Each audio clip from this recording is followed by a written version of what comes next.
जैसे विचार स्वभाव को बनाता है, जैसे व्यवस्था भी स्वभाव को बनाती है। विचार हमारा पक्का है। श्रम का महत्व हमारे यहाँ कम नहीं है।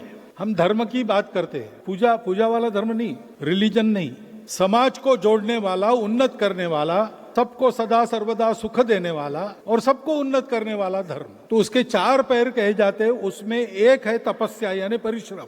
बिना उसके समाज चल नहीं सकता। सत्य, करुणा, शुचिता ये 3 है और तपस चौथा है, और बाकी सारे 3 उस तपस के कारण ही प्राप्त होंगे। तपस नहीं है तो ये 3 भी नहीं मिलेंगे। जीवन में परिश्रम का इतना महत्व मानने वाला हमारा देश था, यानी मान्यता अभी भी वही है, व्यवहार बदल गया। उस व्यवहार को पुनर्स्थापित करने के लिए अपने शाश्वत मूल्यों के आधार पर एक नया मॉडल दुनिया को देने के लिए हमारा मजदूर संघ चला। लेकिन चला तो जाना तो पड़ा इस व्यवस्था में से। तो उसके कौन से परिणाम है क्या? अगर है तो कैसे कम किए जाएंगे? अपना शाश्वत विचार, अपना मॉडल लेके हम चल रहे।